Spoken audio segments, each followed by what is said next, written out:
En Guinée-Bissau, le président Umaro Sissoco Embalo a limogé mercredi 20 décembre 2023 le premier ministre Geraldo Martins, une semaine après sa reconduction dans ses fonctions.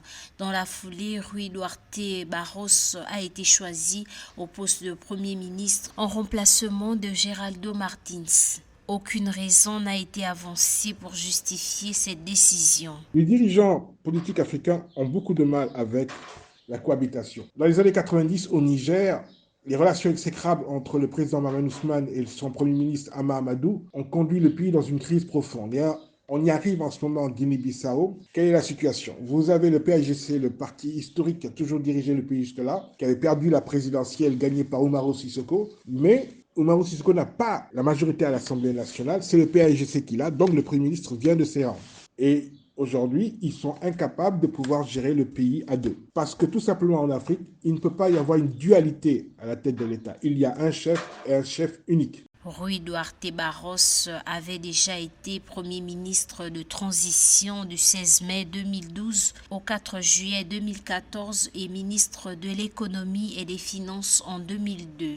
La coalition Terra-Ranka, vainqueur des élections législatives du 4 juin 2023 avec 54 sièges sur les 102 du Parlement, ne reconnaît pas Rui Duarte Barros comme Premier ministre ni son gouvernement, car il ne s'agit pas, selon la coalition, d'un gouvernement élu par le peuple, a-t-elle dénoncé dans un communiqué.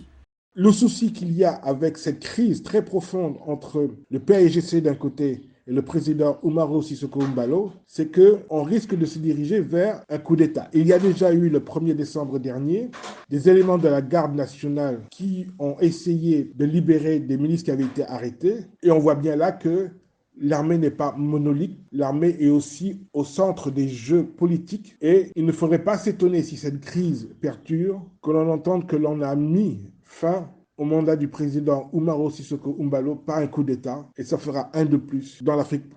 Rappelons que Geraldo João Martins avait été nommé chef du gouvernement en août 2023 suite à la victoire de la coalition d'opposition du parti PAIGC qui avait remporté la majorité absolue aux élections législatives. Ancien cadre supérieur de la Banque mondiale, Geraldo Martins a occupé le poste de ministre des Finances sous José Mario Vaz, qui a assumé les fonctions de président de la République entre 2014 et 2020.